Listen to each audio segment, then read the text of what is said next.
Hello everyone. आज हम लोग इंडिया की बैंकिंग स्ट्रक्चर के बारे में पढ़ेंगे। सबसे पहले आता है रिजर्व बैंक ऑफ इंडिया, जो कि 1935 में स्टैब्लिश हुआ था और इसे हम लोग इंडिया का एपेक्स बैंक भी कहते हैं और बैंकर्स बैंक भी कहते हैं। उसके बाद आता है शेड्यूल्ड बैंक। ऐसे सारे बैंक्स जो reserve bank of India act 1934 के सेकेंड शेड्यूल में आता है उसे हम शेड्यूल्ड बैंक कहते हैं। और इसकी मेजर दो प्रॉपर्टीज होते हैं। पहला कि इसका पेड अप कैपिटल ₹5 लाख होना चाहिए मिनिमम, और ऐसे बैंक्स ऐसा कोई काम नहीं करेंगे, ऐसा कोई एक्टिविटीज नहीं करेंगे जो कि डिपॉजिटर्स के, कस्टमर्स के इंटरेस्ट को हार्म करे। दूसरा कैटेगरी है अनशेड्यूल्ड बैंक का। वो सारे बैंक जो आरबीआई एक्ट 1934 के सेकेंड शेड्यूल में नहीं आते हैं उन्हें हम अनशेड्यूल्ड बैंक कहते हैं।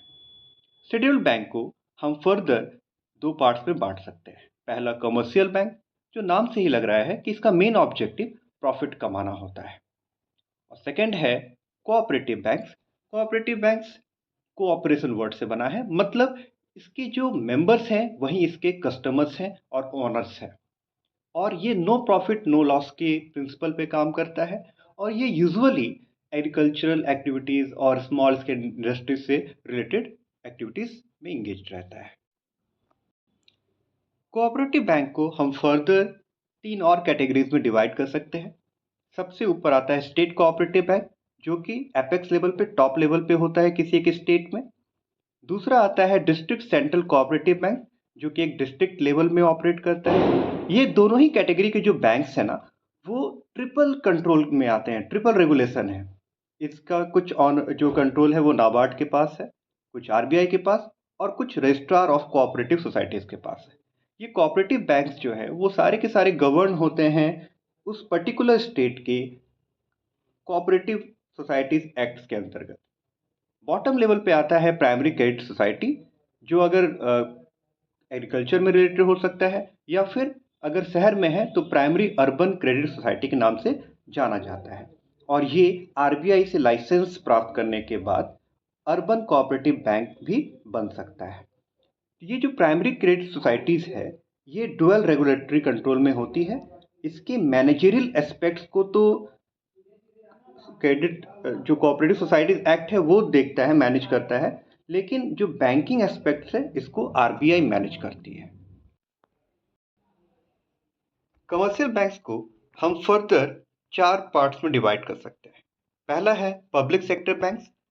ऐसे बैंक्स जिसमें गवर्नमेंट की जो ऑनरशिप है वो 51% से अधिक है उसे हम पब्लिक सेक्टर बैंक्स कहते हैं। ये जो नीचे एग्जांपल है, ये लोगो तो आप पहचान ही गए होंगे, ये पंजाब नेशनल बैंक का लोगो है जो कि एक पब्लिक सेक्टर बैंक है। दूसरा है प्राइवेट सेक्टर बैंक, जो नाम से ही लग रहा है जिसकी ऑनरशिप प्राइवेट सेक्टर के पास है उसे हम प्राइवेट सेक्टर बैंक्स कहते हैं। इंडिया में जो है आईसीआई कुछ इन्फ्लुएंशियल और बड़े प्राइवेट सेक्टर के बैंक्स हैं। तीसरा आता है फॉरेन बैंक्स। ये Hong Kong and Shanghai bank corporation का लोगो है, यानी ऐसा बैंक जिसकी ऑनरशिप फॉरेन इंडिविजुअल्स या इंस्टीट्यूशंस के पास है उसे हम फॉरेन बैंक्स कहते हैं। और चौथा होता है रीजनल रूरल बैंक्स, जिसे हिंदी में हम क्षेत्रीय ग्रामीण बैंक भी कहते हैं। इसकी शुरुआत 1975 में हुई थी और इसका जो ऑनरशिप पैटर्न है ना वो बड़ा दिलचस्प, बहुत इंटरेस्टिंग है। इसकी 50% ऑनरशिप जो है वो सेंट्रल गवर्नमेंट के पास रहती है, 35% स्पॉन्सर्ड बैंक के पास होती है और 15% एक पर्टिकुलर स्टेट गवर्नमेंट के पास होती है। अब जो स्पॉन्सर बैंक है ना वो कोई पब्लिक सेक्टर बैंक ही हो सकता है। इंडिया में टोटल अभी 12 पब्लिक सेक्टर बैंक है, इनमें से ही कोई एक उस पर्टिकुलर ग्रामीण बैंक का स्पॉन्सर बैंक होगा। उम्मीद है कि आपको ये टॉपिक समझ में आया होगा। देखने के लिए थैंक यू।